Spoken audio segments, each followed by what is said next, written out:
Hello everyone, it's Jamal Thomas. Welcome to the Progressive Soapbox. I hope my feed holds out. We've been having signal outages, so I haven't necessarily been able to go immediately back up. I am seeing green on my end, and I am seeing something moving and talking, so I'm assuming that I'm up. I have two stories. I hope this feed lives up so I can hit both. A Republican got caught with his hand in a cookie jar. And let's discuss.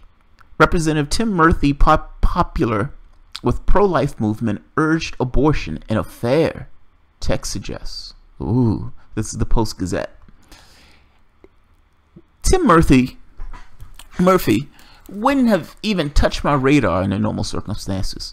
If Tim Murphy was a regular guy who put on his boots and ate his Cheerios in the morning, kissed his kids and wife before leaving for work, if he was just a regular guy, Tim Murphy wouldn't cross my radar.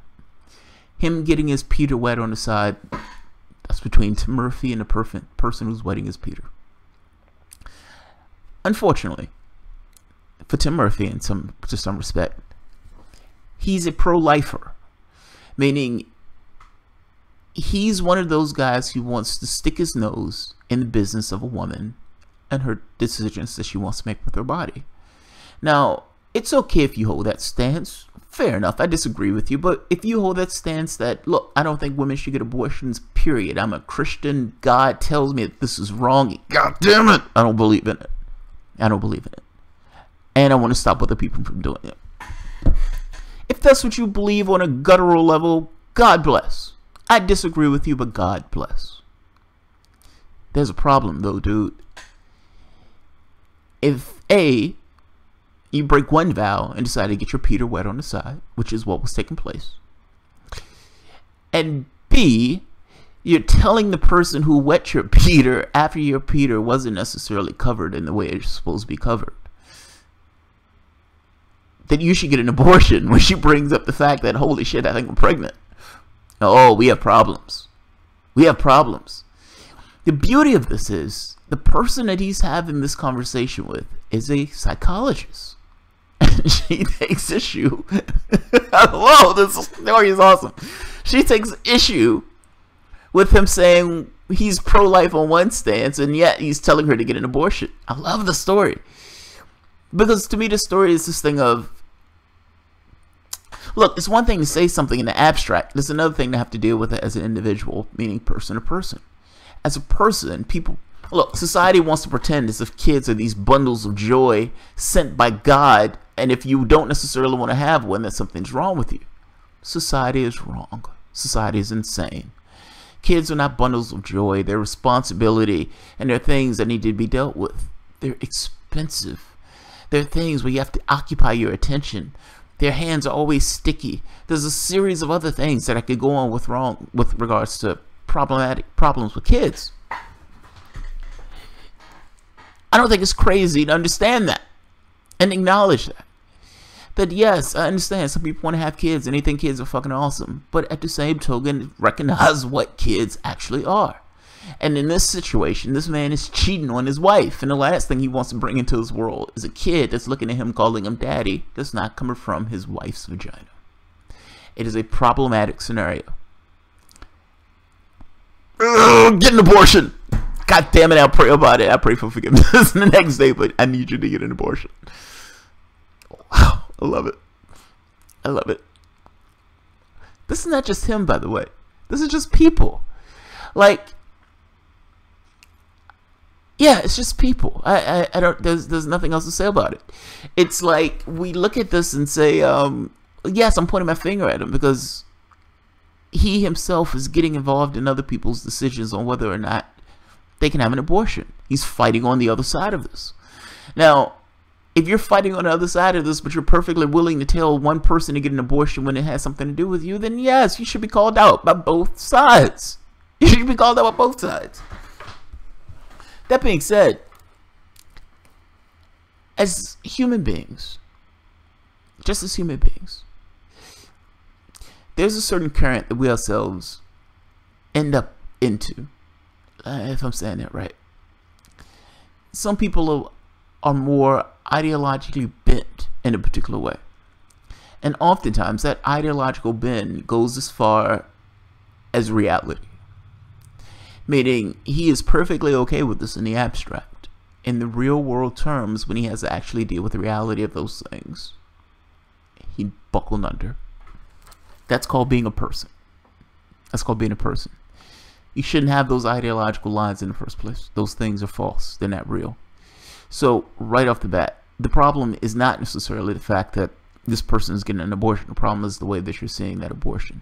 You're using ideological terms to deal with real world scenarios. Those ideological terms don't necessarily comply with what takes place in the real world. Cheating on your wife is a real world scenario, at least for him. And getting somebody pregnant is also a real world scenario if you're not using a condom, or if that condom failed, or if she's now using birth control. I want to read the story because I think there's more to the story than I think I've heard from other people. And I want to add some... so read the story first. A text message sent in January to U.S. Representative Tim Murphy by a woman whom with he had an extramarital affair took him to task for an anti-abortion statement posted on Facebook from his office's public account. And you have zero issue posting your pro-life stance all over the place when you had no issue asking me to abort our unborn child just last week when we thought that was one of the options. Shannon Edwards, a forensic psychologist of Pittsburgh with whom the congressman admitted last month to having a relationship, wrote to Murphy on January 25th in the midst of an unfounded pregnancy scare. A text message from Murphy's phone number that same day in response says, "I get what you say about my March for Life messages. I've never written them. The staff does. I read them and wince. I told staff, don't write them anymore. I will." This is awesome. This is awesome. She's essentially saying, wait a minute. You're posting all this pro-life stuff on your Facebook page. You just asked me last week about having an abortion. How are you posting this pro-life stuff when you asked about having an abortion? His response is, it wasn't me, it was my office. It was my office. I told my office not to do that anymore. So are you against? Are you for or against? Meaning, are you pro-life? That's the question I'm curious about now. So if somebody asks him the question, are you still pro-life? What is he going to say? Yes, I am currently still pro-life, even though I had an indiscretion at that particular moment where I wanted her to abort her unborn child. Like, oh God, this is horrible. This is horrible. The congressman has been lauded by the Family Research Council for his stance on abortion, as well as for family values generally. He has been endorsed by LifePak, which opposes abortion rights, and is a member of House Pro-Life Caucus, an affiliation that is also cited by his office. The text message exchange was included among a series of documents obtained by the Pittsburgh Post-Gazette. Mrs. Edwards declined to comment on the documents. Repeated voice messages left to Mrs. Murphy's cell phone on Tuesday were not returned. Yeah, I bet they weren't returned. I would imagine he's not going to return any phone calls for a long time. Yeah, man, that's not good, dude. That's not good. Pick a pony. If you're going to be a free-willing liberal on this, be a free-willing liberal on this and say abortion is okay. If not, and you're going to be a conservative, then be a conservative. And if you get a woman pregnant, God damn it, have that baby. It's God's will, right? It's God's will. They're bundles of joy.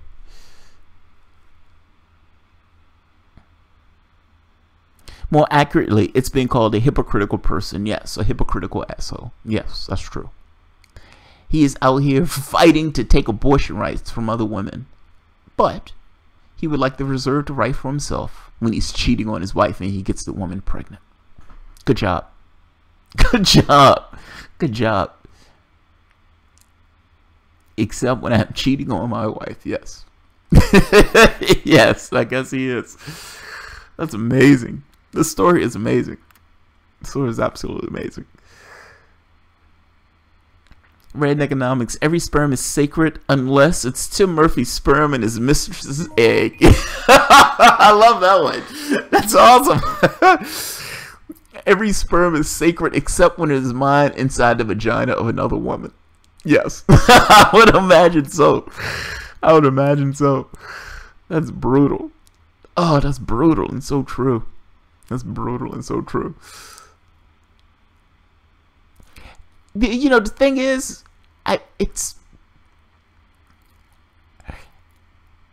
if you're cheating on your wife, that's your business. Fair enough. If you're cheating on your wife and get that woman pregnant, again, I feel bad for you. Fair enough. Fair enough. It's the every life is sacred except mine. Like my seed. Like my seed's life not sacred at all. When I put my penis inside of another woman and there's a seed there, if it's not my wife's, then that shit is not sacred in the least. I love that. I love that. That's awesome. That is awesome. Man, that's awesome. Yeah. Those Christian values only line up to the point of, A, there's a woman in front of you who's offering, you know, sex right there. And B, when that woman who was offering you sex a minute earlier, who looked extraordinarily attractive, is now pregnant. And you're like, oh my God, get away from me. Get that child aborted. Oh man, I'm sorry, man. This is a morbid laugh. We shouldn't be laughing at abortion in this way. But, come on, it's slightly funny. It's slightly funny. Yes, that's a person there. Yes, a person is going through a bad time. Yes, I would imagine that his wife is immensely angry at him. And I would imagine he's living in a very uncomfortable situation. Let's bake that into the cake. But let's also leverage that with this idea of this guy was out here being a warrior to take away abortion rights. And the moment that he runs into an opportunity or let's say a bad incident of his own making, he wants those rights for himself. So yes, I'm joking him. I am going to joke him. Mandatory ejector seats for all lying congressmen. That's an interesting one. I don't know how the problem is the lying thing. It's like they would make the argument that some of this stuff is subjective, and because some of it is subjective. For instance, you can say,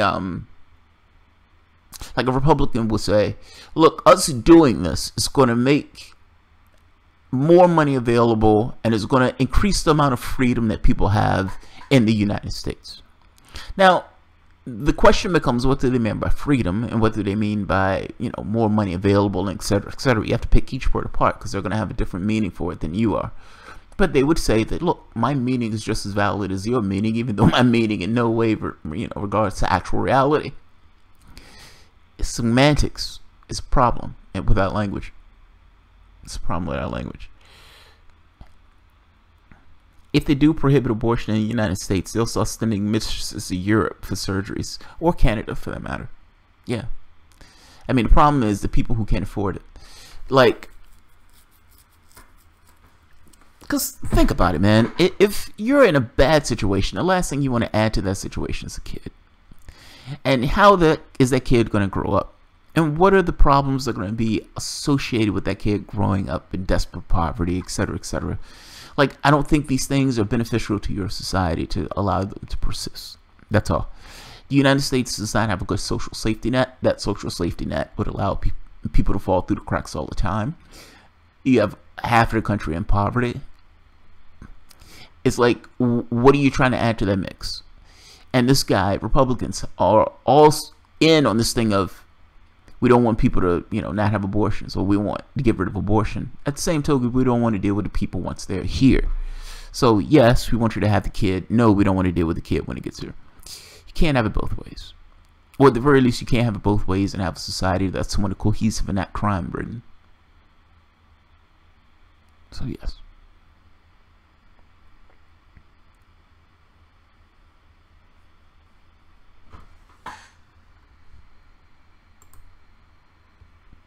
Luca Clemente, there's nothing subjective about the fact that this asshole is a hypocrite. Well, that's true.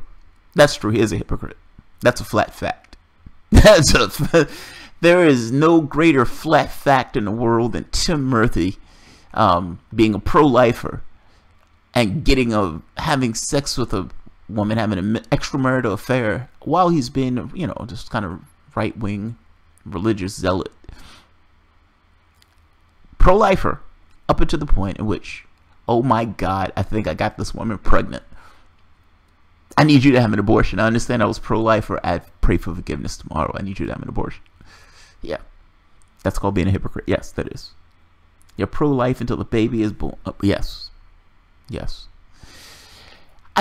You know what? You've heard me say there's no such thing as a Christian conservative. I don't buy it. I just don't buy this act. It's because it's pretty goddamn convenient to say, I am a Christian conservative. I don't think people should have sex. I want to sneak into bedrooms and see what people are doing. I don't like people having sex in general. I damn sure don't like people having abortions. And I am going to be married before I have sex and blah, blah, blah, and yada, yada, yada. But they missed the other part. What about the poor? What about the goddamn poor? Jesus spends time talking about the poor all the time. He bitches about the rich left and right. I don't understand. Explain to me. I don't understand. How do you divorce this idea of the Bible and Jesus being for the poor, but the other stuff you're so adamant about? You hate gays. I get it. You bash gays left and right. You love this idea that this straight-laced, no sex before marriage, abortion, all this other stuff. But you forget the part about the poor. That's why I figure you're full of it. I would give you more credence if you were across the board the exact same way. But you're not. You're not. You pick and choose the things that you want to emphasize. Yeah, that's a problem. That's a problem.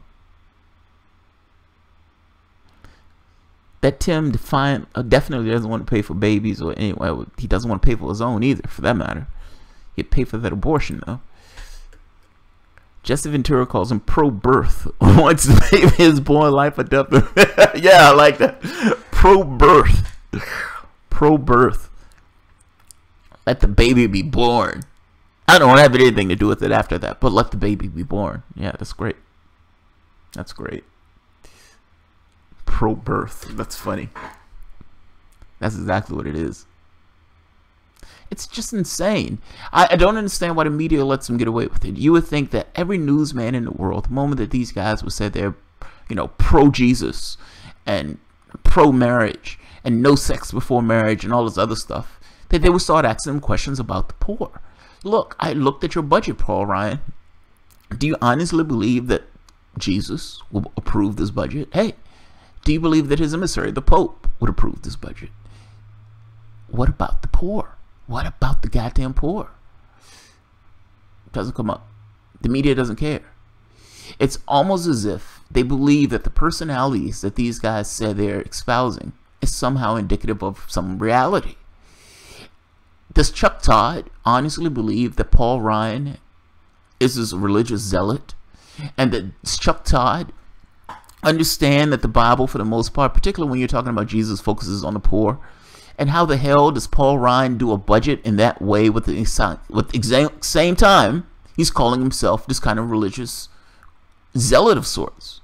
And I'm adding the term zealot just because Paul Ryan is, he calls himself Catholic and everything else. I'm just kind of making this point. How does media, with a straight face, see Paul Ryan make an argument for a budget that guts one social program after the next, and in the same breath talk about his Christian values? Does Chuck Todd know it's in the Bible? Like, I find this to be amazing.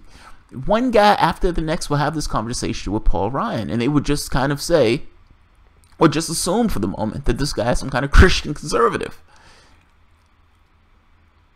And it's as if they've never opened the Bible. As if they've never at once set foot into a church. It's if the pages of the Bible are somehow unknown to each and every last one of the reporters who's having a conversation with the Republicans who are calling themselves Christian conservatives. You must explain this to me. I don't understand it. I would love to have an interview or a conversation with Mr. Oblivious Chuck Todd and ask him that question of, is Paul Ryan a Christian conservative? And if so, how does it line up with the things that are in his budget? I'm bitching. I'm sorry. I'm just amazed by this stuff. Just amazed by this stuff. I'd like to see Jesus's budget. That would be interesting, right? That would be interesting. I mean, look, at the end of the day, regardless of what you want to consider a budget or anything else, what you spend your money on is essentially where your values are. If you're spending $1 trillion on military, there is no money for nothing else. You understand me? We're $20 trillion in debt. You don't have high-speed rail. You don't have health care. You don't have affordable college. You don't have any of that stuff. Your Western countries, your peers, you're not, it's almost like you're barely a first world country compared to what takes place over there in those countries. You barely have a functioning government. I don't like to paint this picture of, oh my God, the world is on fire, but it's difficult to kind of make this point of comparison of, you understand what they have in regards to just a basic social safety net in the West, and you have ultimately, the country has been conned into believing that that stuff is impossible. I'm fascinated by that. I'm just fascinated by it. That's all. All of them call themselves Christians, even Trump. I know that's absurd. That's absolutely absurd. I just did a video with him being hit by a sexual harassment subpoena. Christian my ass. I'm all about finding orphanages. If right hates abortion, they should fund a solution like high quality orphanages. That's not going to do it. That's not going to do it. It's not about cash. I mean, it boils down to, what do you believe? Let me ask you this. How do you believe you would have turned out, you, yourself, as an individual, if you didn't necessarily have the positive contacts in your particular life? People can recover. Don't get me wrong. People can be kneecapped, you know, through their childhood and everything else, and they can recover, and they can have decent lives. But come on. It's a far more difficult path to having a rough start and you're trying to pick up the pieces. If somebody does not want to bring a kid into this world, don't let them bring a kid into this world. It's that simple. This has nothing to do with anybody else's Christian values or anything else. This is to do with real world consequences. If that child is coming into the world, that child should be loved and cared for, and that child should be wanted. If that child is not wanted, then I don't want that kid into the world. It's that simple. Call me a brute. I don't care. It's that simple.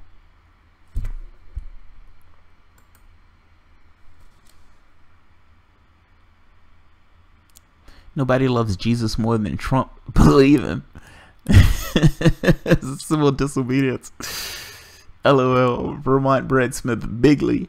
The war on Christmas is over.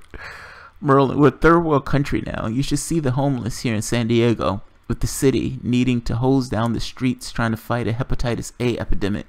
This is Merlin. There is no country that should have this many resources and this much money to have people living on the street in any situation. I challenge this idea that homelessness or poverty is somehow just a given, or that we will always have poverty and all this other stuff. We would always have poverty as long as people can make justification for why we should have always have poverty. What I mean is, that's a choice. We're beyond the point of scarcity. These things are choices. Now, yes, there may be difficult choices. Yes, there may be this kind of Chinese finger trap where it's hard to kind of wrap your head around how do you drive yourself towards this thing of trust in your society. Fair enough. But we have the technical know-how to feed and clothe each and every person on the planet. And if our goal was to do that, then we could do that. It's just that's not our goal. That's not our goal. Let's be honest. Our goal is not this thing of cutting down on war or cutting down on poverty or cutting down on homelessness. If that was the goal, that's what we do. That's not our goal. That's not our goal. The country itself has certain ideas and beliefs. Many times, much of the country doesn't even know that those things are options. They consider these things as a hard and fast rule that there would always be poverty because there have always been poverty. And the range of debate is between the Democrats and Republicans, etc., etc. They're programmed to believe certain things. Boston is terrible too. Civil disobedience. Red economics. Yep, HIV is on the rise here in West Virginia because of the drug epidemics. Catherine Horace, our government is people by traitors. I had this interesting conversation with a woman. She was on my panel at, yeah, okay, I'll end it on this one. She was on my panel at Convergence, and Nick Brana recently hit me up in an email saying, hey, Eleanor wanted to talk to you. So her name is Eleanor Goldfield, activist, model, blogger. I don't know how she, announces herself. So that's the way I announce it because that's the way I know her. And as we were having this conversation back and forth, the topic, look, we started on this thing of, I was slightly laughing because she was known for punching a Nazi. And I was like, I'm not so much laughing at the idea of you punching a Nazi. I understand the context and everything that went on around it. It was more so the way that people responded at the conference, Convergent Conference. That was more funny than anything else. But as we were talking, I was kind of more explaining myself of, okay, I probably shouldn't have brought up you punching the Nazi thing because I think this is taking the conversation in a weird way. So let me nail down exactly what I mean on this, because I don't want you to think I have this, me thinking that this is the context to what I hold you in and all this other stuff. It just was, the conversation spiraled into weird places. But one of the interesting things that came out in that conversation, A, she will be on the show, and B, posing a hypothetical. So she said, yes, punching a Nazi, all that stuff, yes. But I did it, that's not something essentially I bore violence. That was, and she was explaining the scenario that took place, and I knew the scenario that it took place. But she went into this thing of how, yeah, I abhor violence. I don't necessarily like violence at all. And some people on the left think a revolution is a good thing. And they don't necessarily understand the ramifications of wanting such a thing. Meaning this kind of real world scenario of what that means. Slashoff Zizek has this saying, what takes place on the day after the revolution? He says, I'll sell my mother to see what takes place on day 2. It's a funny way of putting it, but understand this point. I understand you've had this glorious revolution, this emancipatory revolution. What happens on day 2? What happens on day 2? Are some people being hung? Are some people getting their heads cut off? What happens on day 2?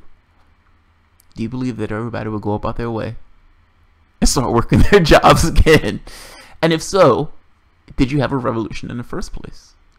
What happens on day 2? I asked her to come on to the show and take the position that this revolution is a bad idea.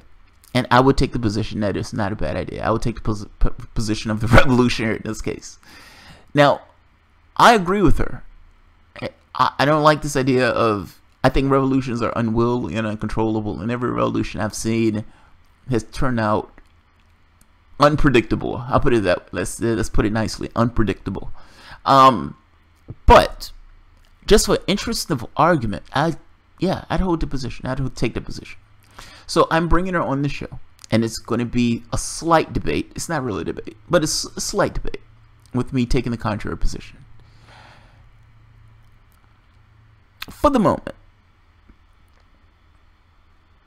say you're right, Catherine Horace.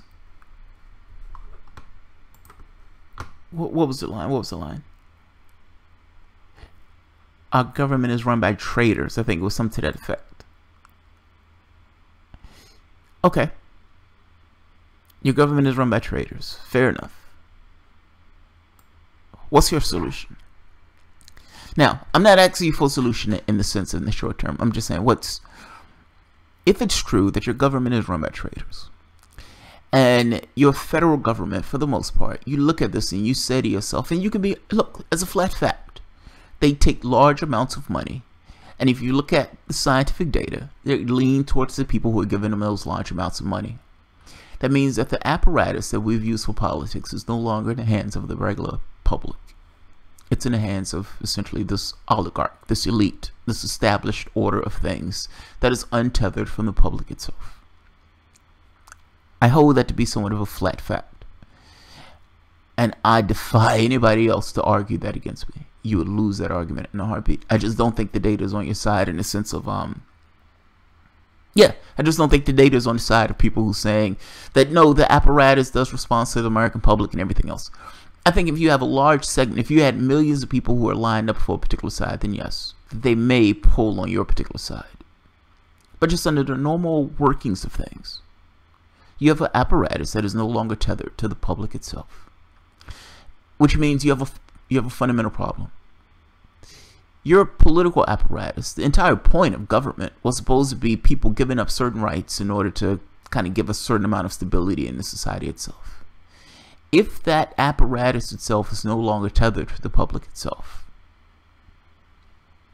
like you have this it's like a car with no driver, but it does have a driver. That particular driver is just not in your interest. So what do you do? What do you do? You try to go the political route. They cheated Bernie Sanders and hit him in the knees and put in the person who they wanted to, and that person lost the reality shows. There is cheating, even on the Republican side, when we're talking about the elections, the way they shave off voters and all this other stuff in these precincts. But they did the same thing in Democrats, meaning on the Democratic side in the Democratic primaries. Can't bitch about it, and as a Democrat, meaning you can't turn a blind eye as a Democrat when it happens in the primaries and then bitch about it in the general. So the political apparatus itself seeks to keep people away from actual voting in that political apparatus. I see this as a fundamental problem. What do you do? What do you do? If you full well believe that your country is going to hit a rock, meaning whether that's environmental degradation, if you believe the scientists when they're saying, holy shit, there's a problem here, we need to address this particular problem, we're not doing anything to address this problem, we're going to hit a cliff, what do you do? What do you do? Do you just wait for political means even though you've just seen your political means get dashed? What do you do? If you're making this argument for these guys are traitors, what do you do? I guess I'm making this point that calling your government full of traitors has a certain connotation associated with it. When your government loses all credibility whatsoever, when you have the overwhelming majority of the population saying the country is going in the wrong direction, the government doesn't look out for our interests, etc., etc., etc., what do you do? Is there a time for the revolutionary? That's the question I want to pose. Is there a time for it? And when? What does that look like? I'm curious. What does it look like? Every time Jamal says apparatus, you have to take a drink. That's funny. The farmers were taxed to pay for the revolution, and soldiers never got paid. Civil disobedience. Captain Horse, the people who were in confidence with the oligarchy 90% of the time. That's when that's the only proof that I need. Look, man, 95% of the wealth under Obama went to the top 1%. Donald Trump, with this tax plan, is going to easily best that. He's going to easily best it. So that gives you this idea of whose interest is being served. Put it this way. There is no way that anyone can look at a tax plan that gives more wealth to the top 1% and look at that tax plan and say with a straight face, yes, this country is working in the interest of the people who are in the country itself and not just the 1%. But that's not just Trump. Like, I guess that's the point I kind of want to make. People may make this point of, oh my God, this is grotesque, this is horrible. Look at all of this money that he's shoveling into the pockets of millionaires and billionaires. I'm just making the point that the same was true for the last presidents. Yes, he's going to be more gross and over the top. But why are we still having this argument over a matter of degrees? Why is this argument just a matter of degrees? Do we have two parties or not?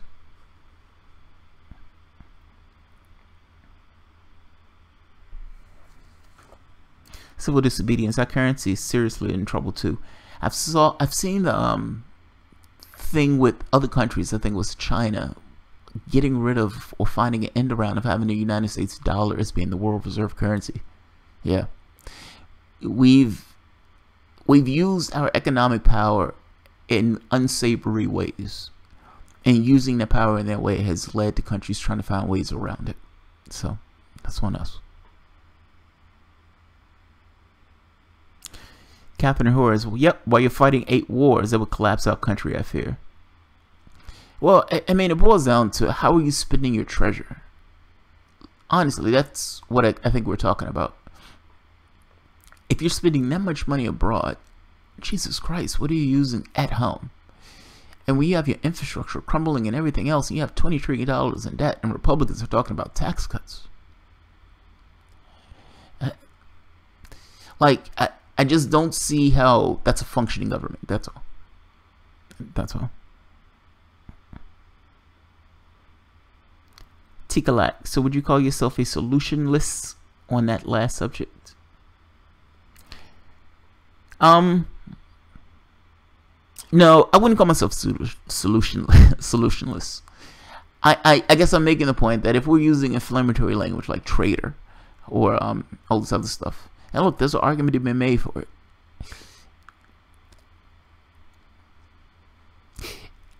I'm taking a certain contrary position. That I guess that's what I'm doing. At which point does this idea of the revolutionary come in? Not that I'm calling for it, so I don't want to be clear on that point. This is more just a philosophical argument point. At which point does our argument hold sway?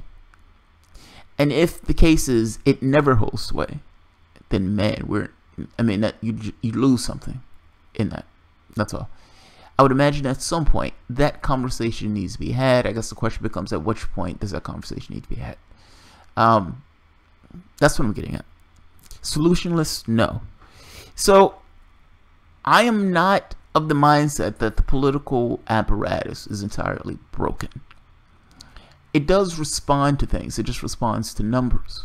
You either have pitchforks or you have dollars. You pick a pony. Now, if you don't necessarily have dollars, then you need to have a lot of people angry and pissed off at a particular thing and on your side on a particular issue, with that focus on the political thing itself, meaning election integrity and all those things to some degree will follow or bend to the will of the number of people who are at your disposal. If you have millions of people who flood the elections, then yeah, you're going to win that election. So yeah, I'm not of that mindset that this is so rigged, this is so broken that nothing can be done for it. I just don't trust it. I just honestly don't trust how we do our elections in this country. I think a major focus needs to be added to that. Any candidate that's running, a major focus needs to be added to it. Also, candidates need to stop running as individuals. They need to start running as a pack. Yes, I understand some of these guys run as Democrats, but I'm talking about they need to be very specific in the things that they want to get accomplished. Meaning, if you're going to run, I don't care whether you're running from Virginia to California, that should be a basic pattern of a platform that you yourself are trying to get accomplished. And not just, I'm willy-nilly free-balling as a Democrat. Get stuff accomplished. Focus on a particular goal. Try to get objectives accomplished. So, no, I don't look at it as solutionless. I just look at it as amazingly difficult if people aren't paying attention to what's going on. That's all. The question becomes, how do you get a neural network that has a focus on getting stuff accomplished? And that's a very specific focus. When I'm saying getting stuff accomplished, I mean like a group that wakes up in the morning and goes to bed at night with one singular focus of getting things accomplished and getting things changed. They don't even need to tell people they exist. They could be in the shadows for all I care, and they will probably be better off being in the shadows. But pushing and pulling levers with the idea of trying to get something accomplished. So, no, it doesn't have to be a solutionist. It just needs to be organized and specific to a task.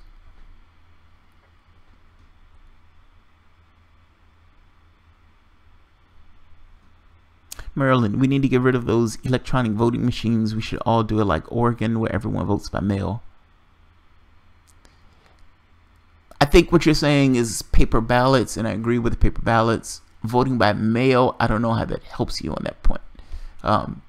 Whether you're voting by mail, whether you're voting by machine, it's still, I guess if you have a paper trail. Yeah, I guess if you have a paper trail.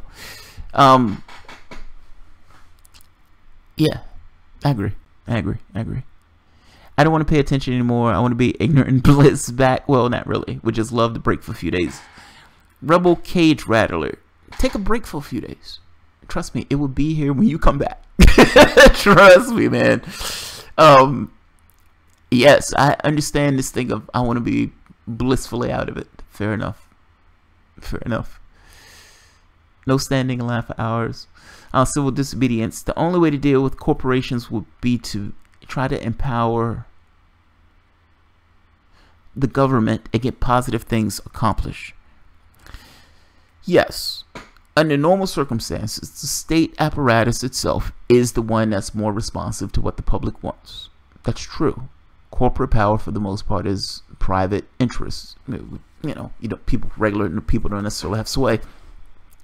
Regulation and all that, for the most part, is the backdrop, the thing that kind of the ability for people to make laws, that's supposed to be the hedge against the night, or the counterbalance. Well, that doesn't really make, that doesn't really help if this kind of private interest gets its tentacles into the apparatus itself. And at that point, you just have something that's been taken over by corporate power and greed. But I am not overtly cynical on this point. Numbers does it. At some point, it's not really going to matter. At some point, you're going to hit a wall. And in hitting a wall, it's going to force a change in your society. It's not going to have a choice. I guess the question becomes, well, my thing is always, I would prefer that to take place sooner rather than later, and not necessarily to hit the wall. But I do this with a certain amount of, if we hit the wall, we hit the wall. It doesn't matter. It doesn't change my behavior one bit. I would still get up and do the exact same thing because there's nothing else to do in that sense. You function and behave understanding that the worst is probably going to happen while hoping it doesn't. Even on Star Trek, they had another nuclear war before they got their shit together. So we've only had two. I mean, we haven't had a nuclear war yet.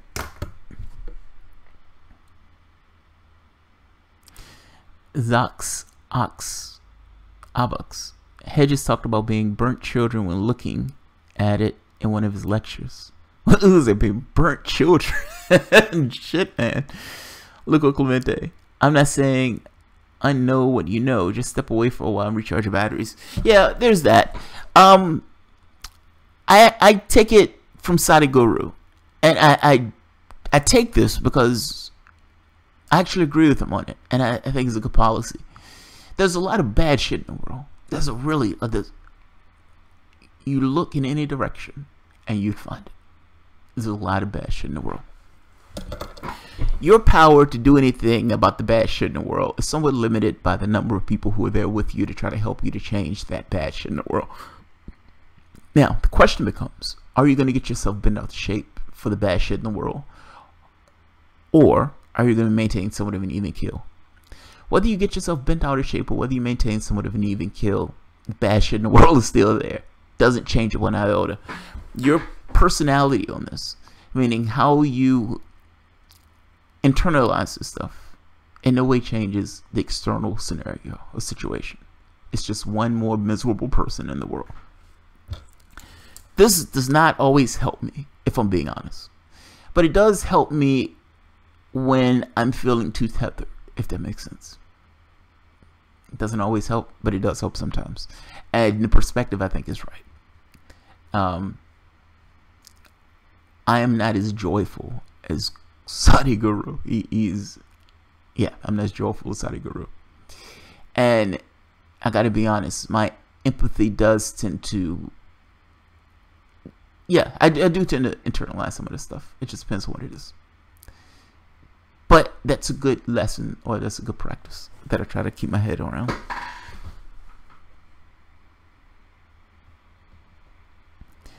Entertainment and distraction keeps the demons at bay. Yes, that's true. That is true.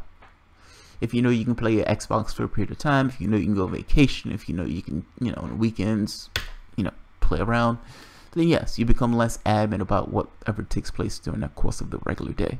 You have this idea in your head of, well, at the very least, I'll be able to relieve myself at an X period of time. Yeah, I agree.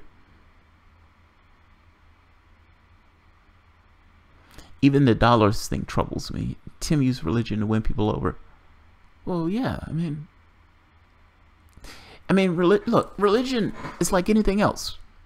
It's just something that people cope themselves around in order to get in political practice. Human beings, in general, look for things to try to stabilize their worldview. And this is, some people use it with logic. Some people use it with science. Some people use it with religion. Doesn't matter what it is. It's like they orient themselves around it. Now, they may call themselves religious and all this other stuff, but ultimately they're wrapping religion around them based on their own values. It's very far and few in between where I've met people who actually fulfill the obligation of the religion wholly to the obligation of the religion. It's usually some amalgam of, okay, I can go this far. God will forgive me for the other shit. I can go this far. Yeah, we've gone a long way from where we started. Alright, I'm gonna kill this one. This has been going on for a while. Alright guys, if you enjoy the content, feel free to share, like, subscribe, and of course, you can always support through Patreon. Thanks guys.